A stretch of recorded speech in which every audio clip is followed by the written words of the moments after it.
Welcome to How to Share, a podcast where we share what we've lived and learned.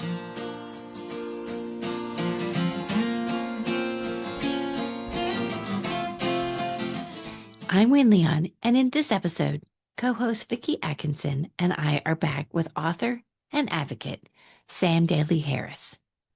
Sam recently shared some truly surprising news that runs counter to much of what we hear in the headlines. Congress rejected sweeping reductions to life-saving programs, and it wasn't protests, lawsuits, or elections alone that made the difference. It was ordinary citizens engaging in transformational advocacy, building real, sustained relationships with elected officials, and in the process, strengthening Congress's resolve to stand for humanity. In this conversation, Sam unpacks how transformational advocacy fits alongside other forms of activism like protests, litigation, and voter mobilization, and why it can succeed even when Washington seems paralyzed by shutdowns and partisan conflict. Sam shares some concrete examples from global health and environmental advocacy, offers insight into how citizens are working to reverse damage and protect the most vulnerable, and, perhaps most importantly, explain how anyone can be effective, even with just 5 to 15 minutes a day. If you've ever wondered whether your voice can really matter, this conversation offers both clarity and hope. And Sam offers to be a guide to help connect you to the issues that matter most for you. We love talking with Sam because he shares how to be effective and counter the effects of fear, cynicism, and loneliness. We know you'll love this conversation.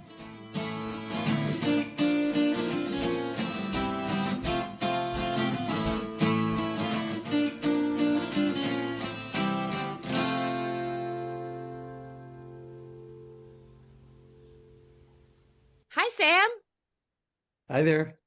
Vicki and I are so excited to talk with you again because we talked with you in July and had a fabulous conversation about your book, Reclaiming Our Democracy. And we're back again.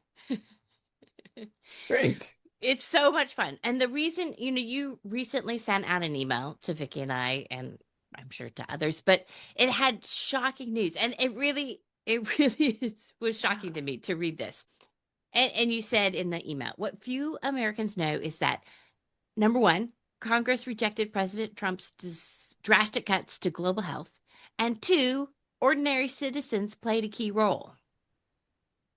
And you quote some numbers about the total spend on global health. In fiscal year 25, it was $10.03 billion. Trump requested in fiscal year 26, $3.79 billion. But what was enacted for fiscal year 26 was $9.4 billion. I mean, that's amazing that, it's less than in 25, but not what the administration asked for. And what's interesting about this, and you say they didn't do it by protesting, though protest matters, nor by funding lawsuits, though lawsuits matter, or even through elections work, though elections matter.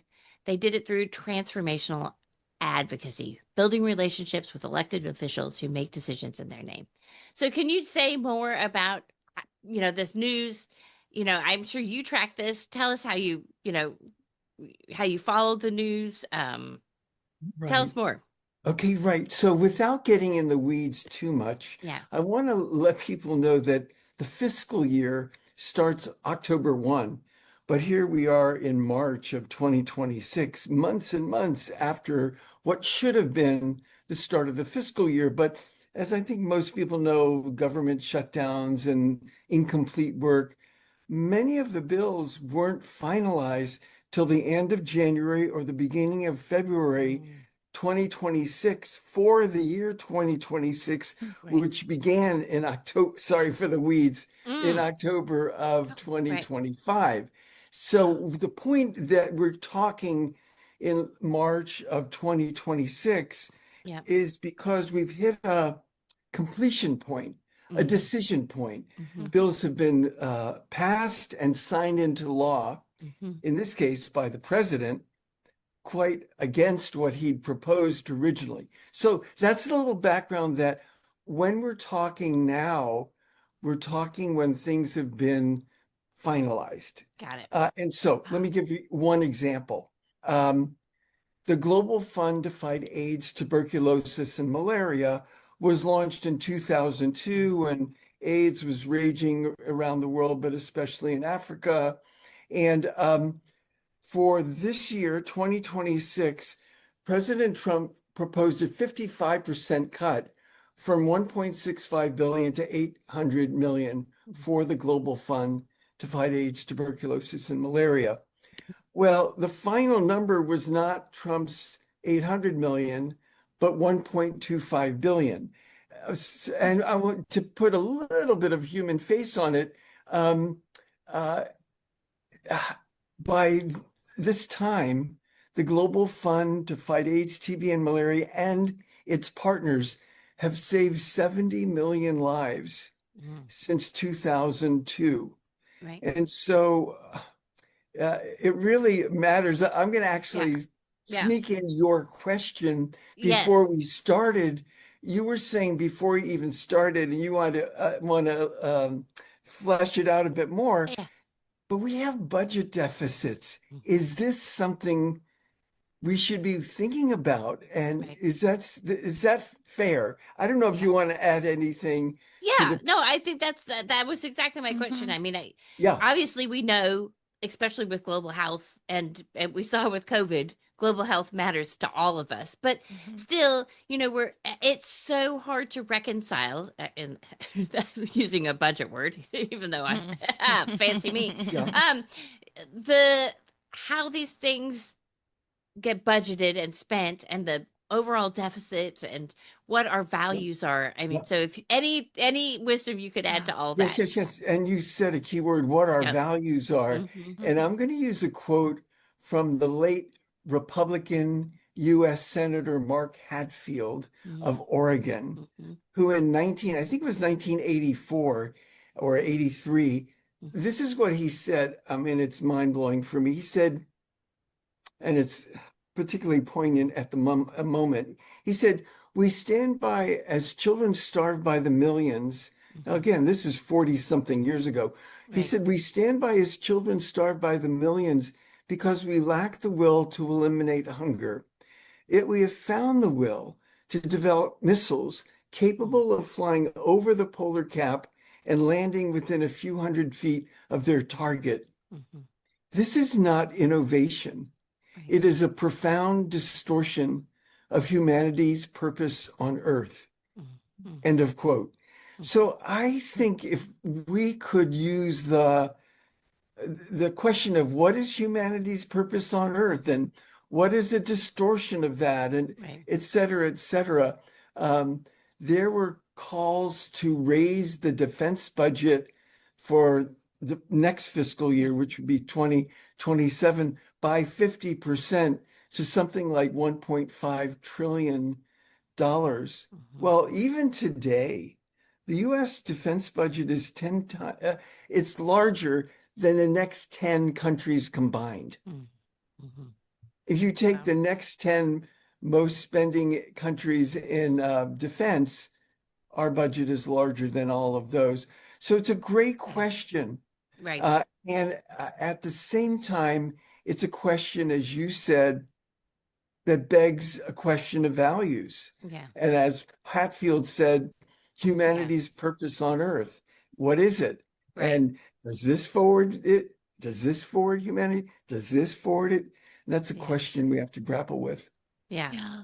I think it also speaks to the importance of where we put our time and attention and coalescing around people who, like Wynne's question about your good news, find the people that will reflect the values and ferret out the good news, even when it'll get submarined or, never aired by mainstream media, or people who are attached to the darkness Yeah. because it becomes fruitful for them. I mean, I could say a lot more about that, but you both know what I'm saying. There's a lucrative ideology out there for people who want to bring the dark. Yes, yes. And I Yeah. want to make the distinction between people who find the good news and the people who propel it or help Yeah. to make it happen. And I'm Yeah. going to give one example. And maybe we could even put a link to, I had a piece published uh, last week in The Renovator, which is a Substack of Danielle Allen, who's a Harvard professor. And the point is the links to what I'm talking about is in that Substack. Uh, and 160 members of the House of Representatives signed a letter, one letter signed by 160 to the two top appropriators calling for robust funding for the Global Fund to fight AIDS, tuberculosis, and malaria. Well, if I'm one of those volunteers in Seattle or Atlanta or Santa Fe, New Mexico, or anywhere in the country who's part of an organization that's giving you this news and saying, call your member of Congress, urge them to sign this letter and it's going to the chair and ranking, that's the Republican and the lead Democrat on a subcommittee with 11 members. So it's a small subcommittee of the Appropriations Committee. Well, when they get a letter signed by 160 of their members, they might pay attention. Hmm. Like the Congress is counting on the 11 of us to make wise decisions Right. in the subcommittee and then the full committee, and then it goes usually to the full House, et cetera.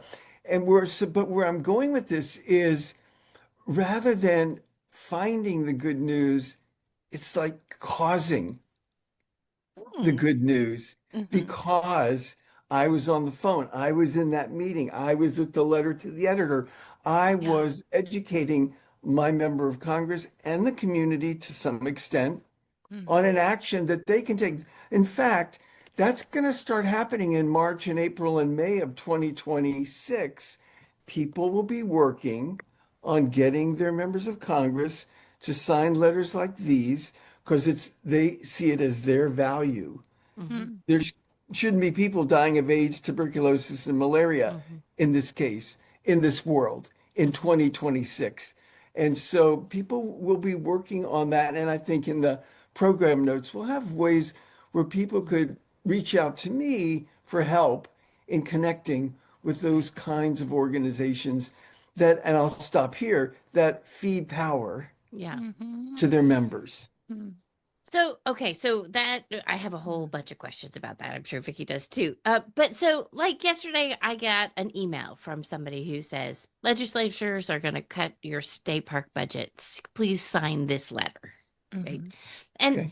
you know, I've got about 3 jobs, sometimes 4. So I'm looking for efficient ways to be effective, and I don't know when I get something like that, and it aligns with my values. Yes, I love the state parks. I use the state parks, national parks. Does it matter if I take 1 minute, 2 minutes to sign that letter, read the letter Hmm. silently? Is that an effective way to be a Well, it's not the most effective. okay? And so let me say it a different way.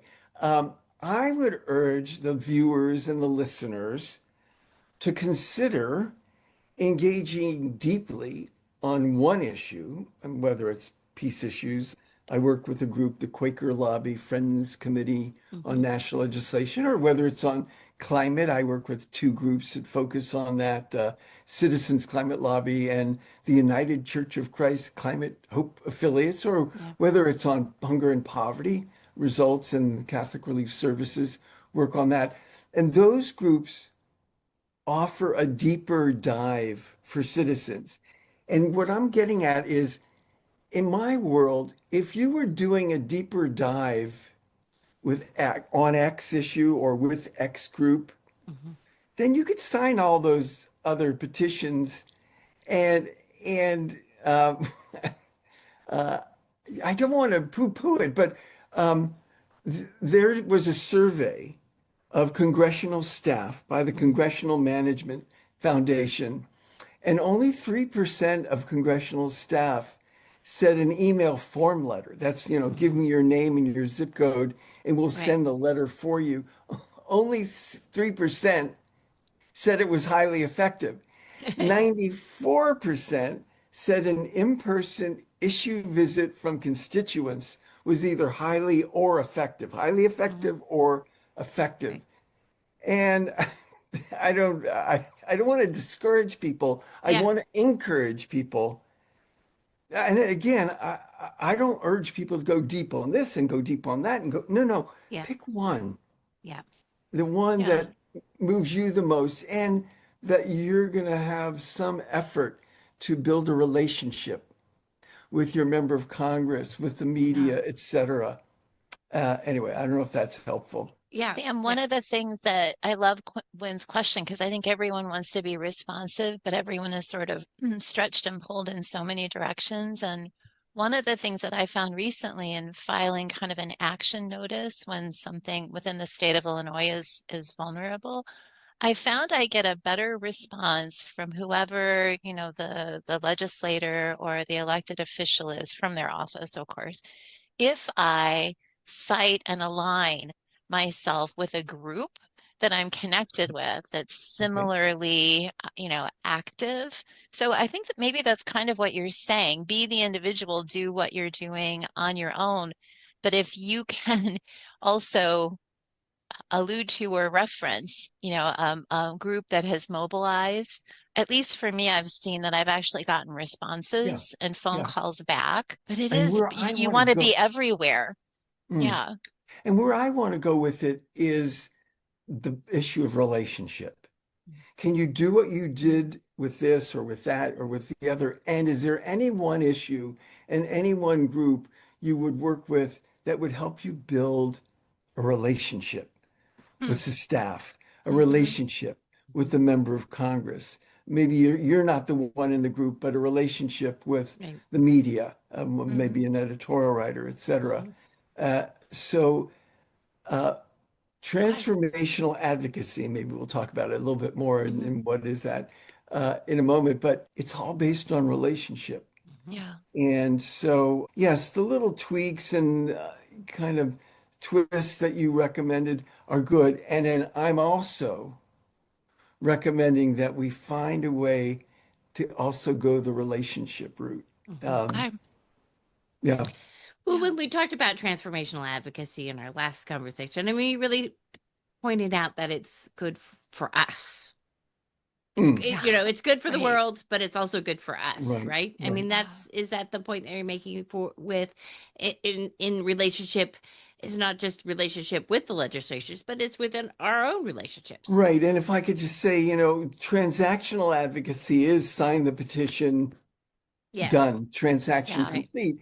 And transformational advocacy is when you're trained, encouraged, and succeed at doing things as an advocate you never thought you could do. Hmm. And when you do those things, you see yourself differently from, Hmm. as I described on a previous interview, Mm-hmm. going from I was suffering from climate trauma Hmm.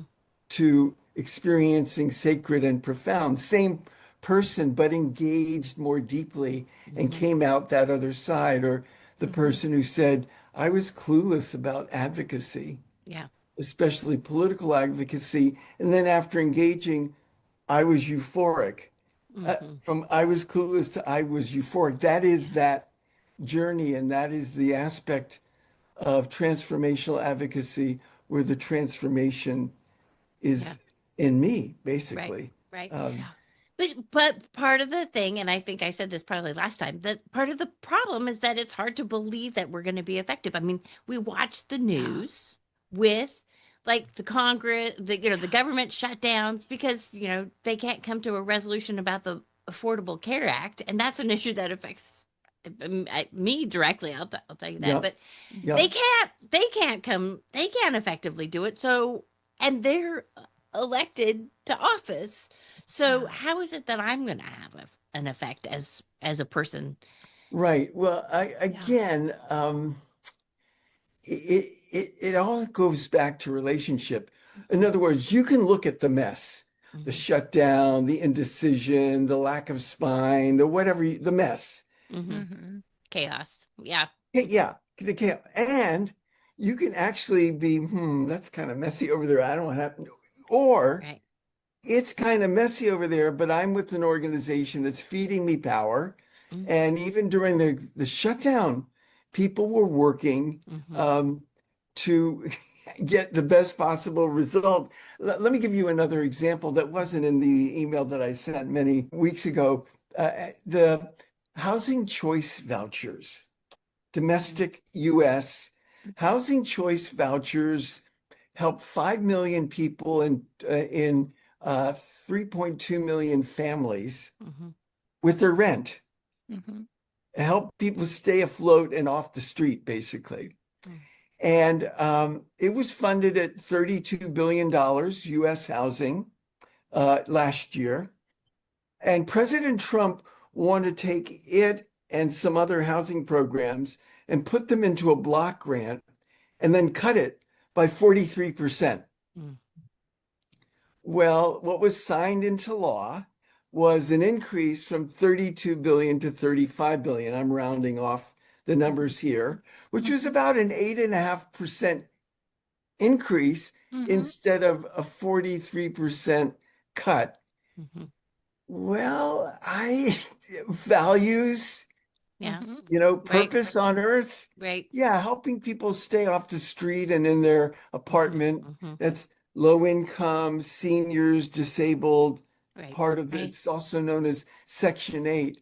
And so that's, people work on that rather than bemoan the mess and the chaos. Oh, yeah. You can bemoan it for a moment and then let's do something. Get to work in a way. Because we all feel better when we're taking action instead of just...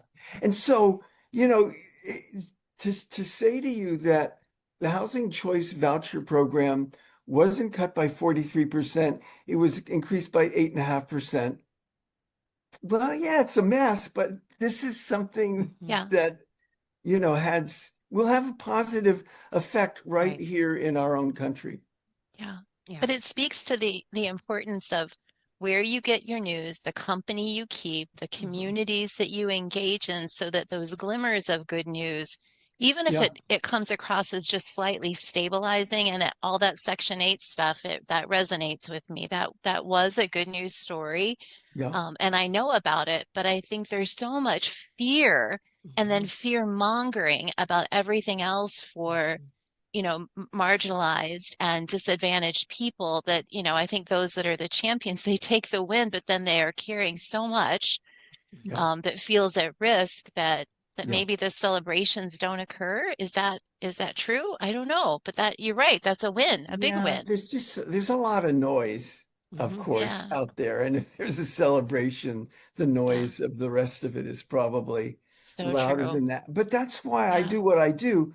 In 2024 and 2025, I did 124 in-person and Zoom talks with a sign-up sheet to help more people get into that action and that hopefully celebration, whether it's on Global Fund to Fight AIDS, TB, and Malaria, or the housing choice voucher. I think we're going to talk about some environmental stuff a little later.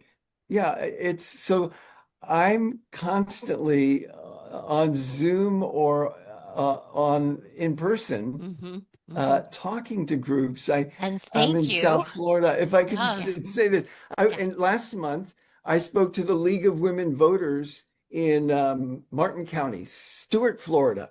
The next day I got a call from the Democratic Club of Martin County and ended up speaking there a couple of days ago. And just constantly looking for ways to put the word out.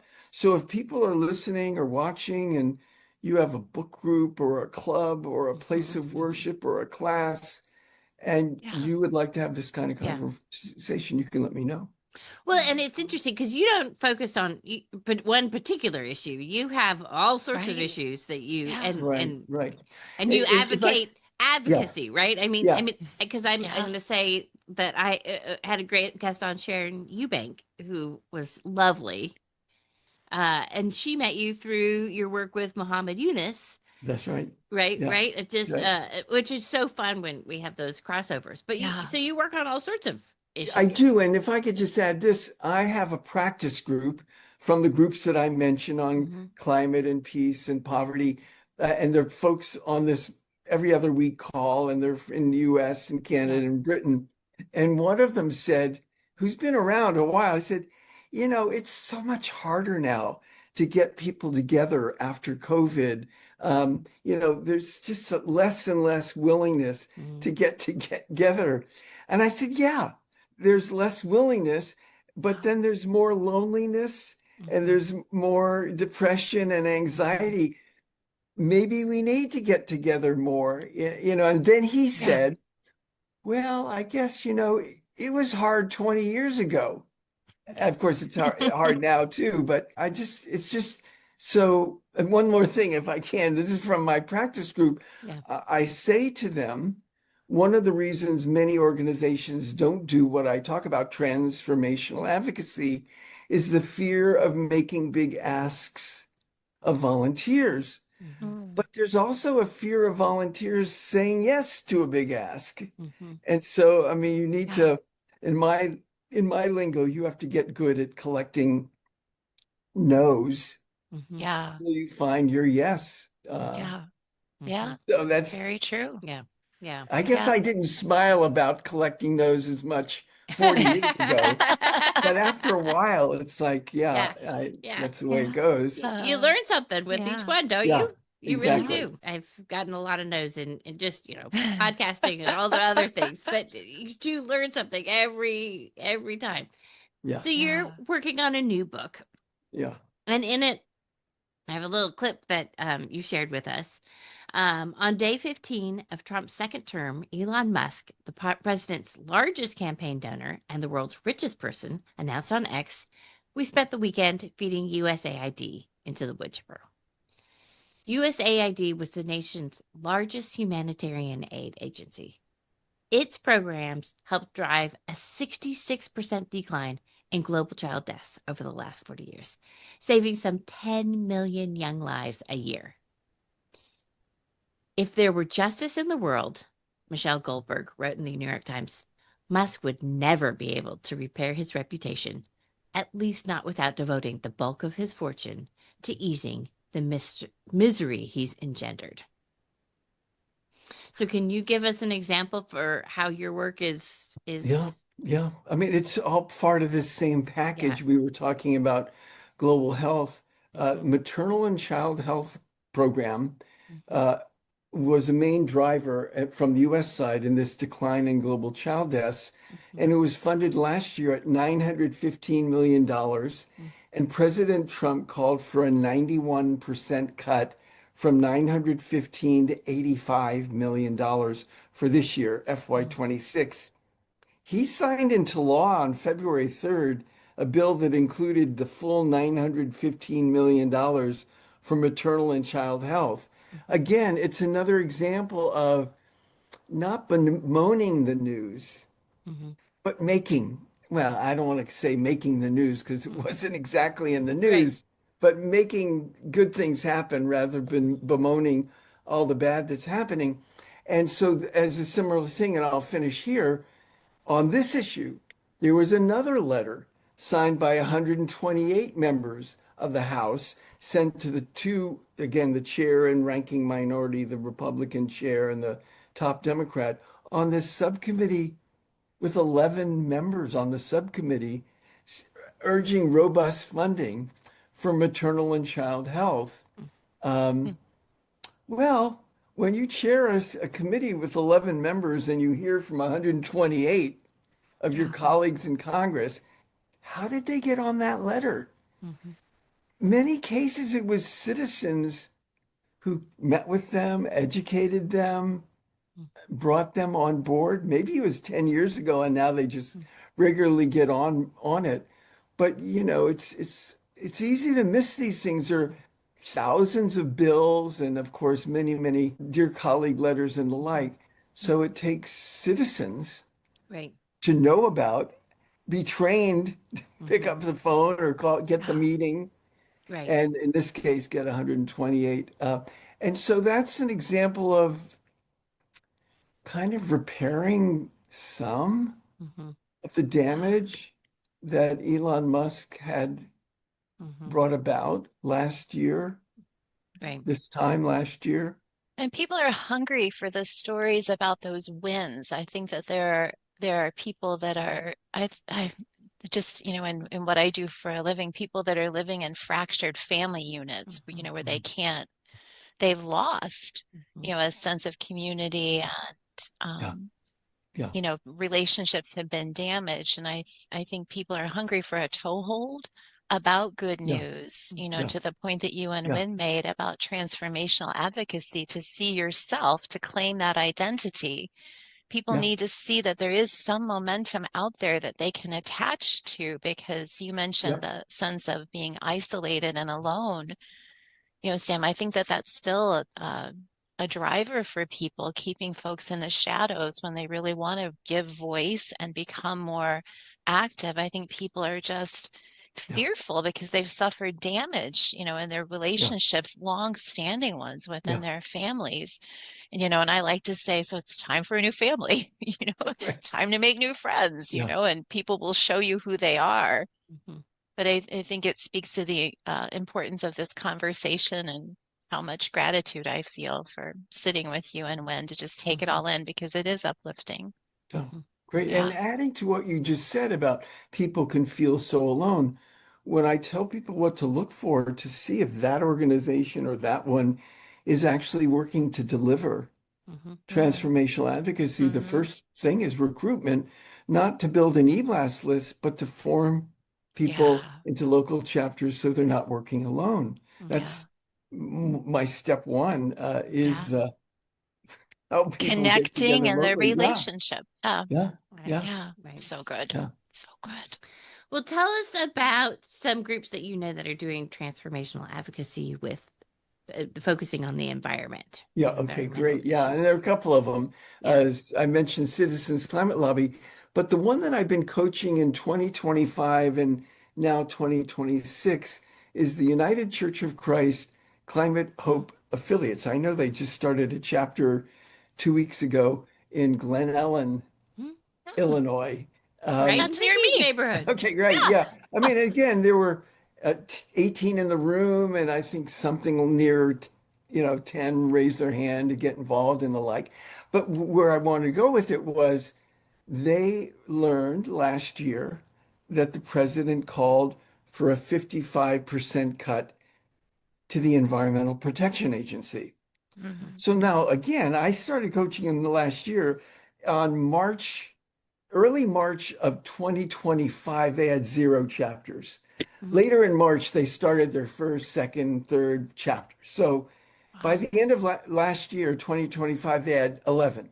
Mm. Now they have Wow. 12 with Glen Ellen. They're starting Yeah. 2 more in Wow. March of 2026.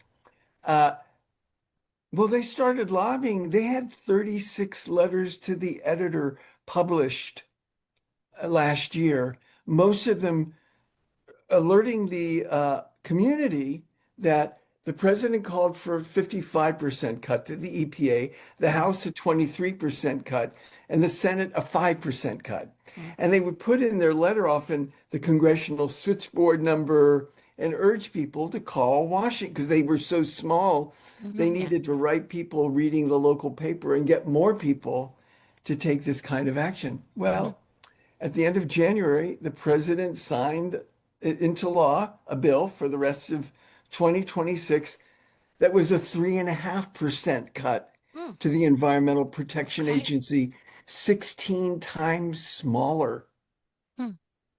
than his original Yeah. 55% cut. And so, that's example of another Interesting. kind of group I could connect people with Yeah. when they go to the sign up sheet. I'll just say on reclaimingourdemocracy.com, it says sign up to learn more. That's where the sign-up sheet is. And Mm. that's where you could tell me you want to be connected to this group or that Hmm. group. And I'm urging people to pick one, and I could help connect you to that one of those groups, whether it's on hunger and poverty, climate, peace, etc. Yeah. Wow. Amazing. What keeps you humming, Sam, to do? I Well, mean, Wynne and I are just it's the like, action of these volunteers. Yeah. It's like they inspire me by what they're doing. I'm coaching oftentimes the staff that are coaching them. Right. And, you know, I said this group, which a year ago today had 0 letters to the editor, 0 chapters, 0 members, and they'd written 0 members of Congress. I said they had 36 letters to the editor published last year. They had 4 op-eds published, the longer than a letter to the editor. I remember when Citizen Climate Lobby had 0 chapters and 0 media.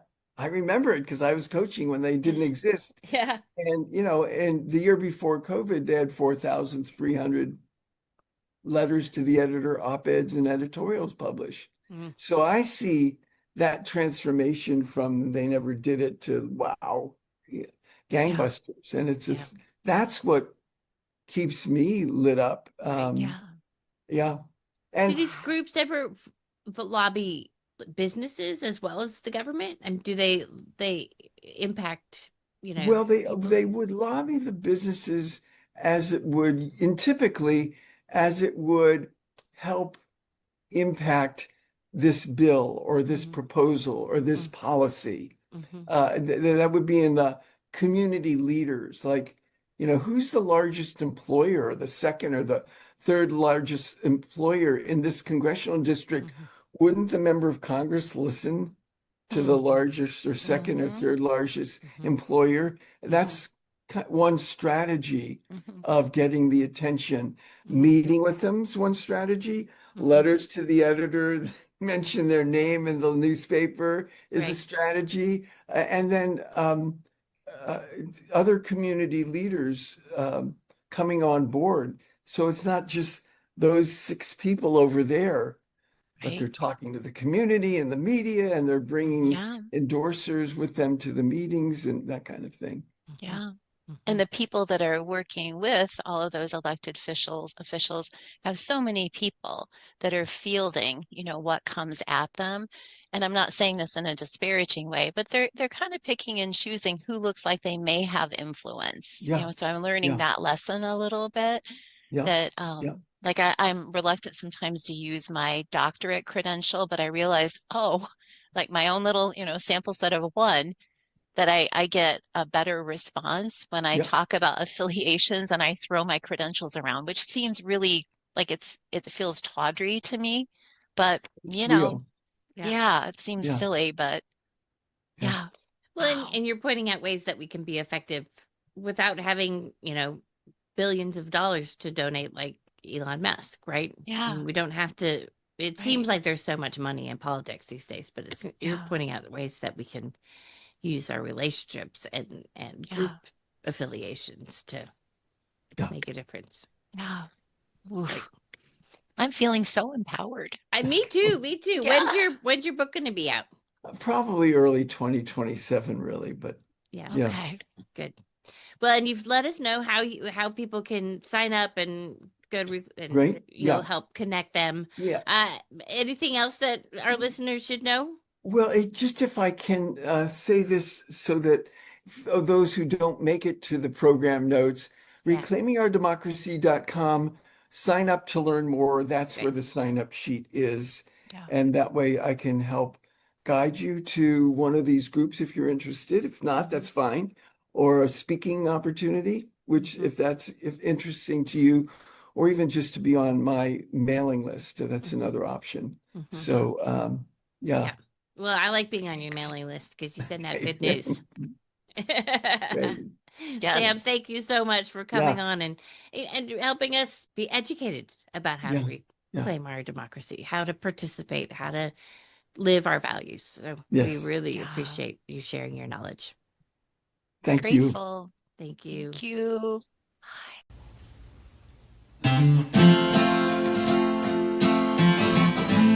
Thank you for listening.